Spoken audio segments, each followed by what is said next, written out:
இறைவன் நமக்கு பல்வேறுபட்ட அருட்கொடைகளை வழங்கி இருக்கின்றான். இருந்தும் நாம் அதற்கு நன்றி செலுத்துபவர்களாக இருக்கின்றோமா? இந்த காணொளி நமக்காக, நமது படிப்பினைக்காக. இவரது பெயர் அப்துல்லா. சவுதி அரேபியாவினை சேர்ந்தவர். நல்ல உடல் ஆரோக்கியத்துடன் வாழ்ந்த இவர் எப்படி உடல் ஊனமுற்றவராக மாறினார்? ஓர் உருக்கமான காணொளி உங்களுக்காக.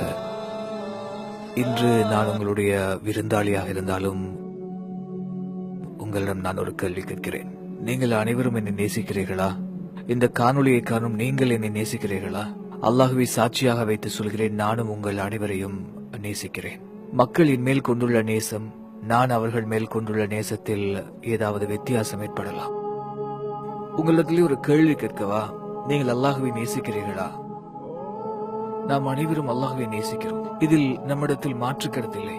அல்லாஹ்வை விரும்பக்கூடிய ஒவ்வொருத்தரும் நான் சொல்லுவதை கேளுங்க. அல்லாஹ்வுக்காக உங்களுடைய கையை உயர்த்துங்கள்.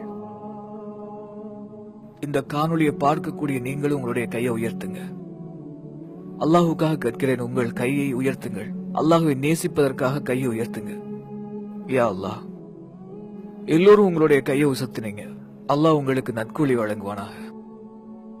அல்லாஹ் இப்போது பார்ப்பது உங்களுடைய உள்ளத்தில் இருக்கக்கூடிய அவன் மேல் கொண்ட இரக்கம், அன்பு, அதற்கு பிற்பாடு நீங்க உயர்த்திருக்கக்கூடிய உங்களுடைய கைகள் தான். நீங்க இங்கு ஒரு விஷயத்தை அவதானிக்கிறீர்களா? கேமரா என்ன நோக்கி இருக்கா? எல்லோரும் உங்களோட கைகளை உயர்த்தினீங்க. நான் கையை உயர்த்தினேனா? அல்லாஹ்வை நேசிப்பவர்கள் அவர்களுடைய கைகளை உசத்துங்க அப்படின்னு சொல்லி நான் தான் உங்கள்கிட்ட சொன்னேன். நான் என்னுடைய கையை உயர்த்தல. நான் கையை உயர்த்தலைங்கிறதுக்காக நான் அல்லாஹ்வை நேசிக்கலங்கிறதுக்கு அர்த்தம் இல்ல. ஆனா என் கையை உயர்த்துவதை தடுத்தது யாரு? என்னை யார் தடுத்தது? அல்லாஹ்வுக்காக உங்கள்கிட்ட கேட்கிறேன். அல்லாஹ் அவன் தான் என் கையை உயர்த்துறதை தடுத்தான். அவன் தான் உங்களுடைய கைகளை உயர்த்த உதவினான். உங்களுக்கு தெரியுமா, நான் ஒரு காலத்துல அல்லாஹ்வுக்கு மாறு செய்றவனாக இருந்தேன். எனக்கு 1 வருடம், 2 வருடம், 20 வருடம் எனக்கு அல்லாஹ் வாய்ப்பளித்தான். எல்லா பாவங்களையும் செய்தேன். சினிமா, இசை, தொலைக்காட்சி என்று அல்லாஹ்வுக்கு மாறு செய்பவர்களுக்கு முக்கியத்துவம் கொடுத்து பாவங்களை நிறைய செய்து வந்தேன். அல்லாஹ்வுக்கு அடிபணிறதுல என்னுடைய அக்கறை ரொம்பவும் குறைவு. நீங்க அல்லாஹ்வுக்கு மாறு செய்யறவங்களா இருந்தாலும் அவனை நேசிப்பதற்காக உங்களுடைய கையை உயர்த்த செய்துள்ளான் அல்லாஹ். கடந்த 21 வருஷங்களா அல்லாஹ் என்னுடைய கையை செயலிழக்க செஞ்சிருக்கான். இது போன்ற தண்டனைய அல்லாஹ்விடம் இருந்து வரும் வரை நீங்கள் காத்திருக்கிறீர்களா? இன்னும் நீங்க அல்லாஹ்வுக்கு மாறு செய்து பாவம் செய்பவர்களாக இருக்கலாம். அல்லாஹ் தடுத்த பாவங்களை நிறைவே செய்பவர்களாக இருக்கலாம். அல்லாஹ்வுடைய தண்டனை வரும் வரை மேலும் தொடர்ந்து பாவங்களை செய்யறவங்களா இருக்கலாம். இருந்தாலும் அல்லாஹ் உங்களுடைய கைகளை உயர்த்த உதவி செய்திருக்கிறான். ஆனால் அல்லாஹ் என்னுடைய கையை உயர்த்த தடை விதித்திருக்கிறான். கடந்த 21 வருஷங்களா நான் கழிவறைக்கு சென்றா கூட என்னுடைய உறுப்புகளை என்னால சுத்தம் செய்ய முடியாது. நீங்க கழிவறைக்கு சென்று உங்களுடைய உறுப்புகளை சுத்தம் செய்ய பிறரை நீங்கள் அழைத்திருக்கவே மாட்டீர்கள். 21 வருடங்கள் சென்று விட்டது. ஆனால் என் உடல் உறுப்புகளை பிறர் ஒருவரால் மட்டுமே சுத்தம் செய்ய முடிகிறது. நான் இங்கு என் தாய், மனைவி இல்லாமல் வந்திருக்கேன்.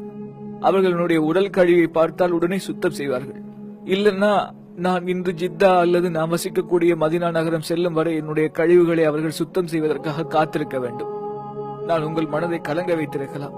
இது நாளை மறுமையில உங்களுடைய உடல் நரக நெருப்பு அடைகிறதை விடவும் மேலானது. இப்போது உங்களுடைய இதயம் கலங்கி இருப்பது நாளை மறுமையில நரக வேதனையை விட சிறந்தது. அல்லாஹ் இந்த உலகத்தில் உங்களுக்கு கொடுத்த அருட்கொடைகளுக்காக அவனுக்கு நன்றி செலுத்துங்க. அவனுக்கு நன்றி செலுத்தினால் நாளை மறுமையில் அவன் கொடுத்த அருட்கொடை தொடர்பான கேள்விகளிடமிருந்து தப்பிக்கலாம்.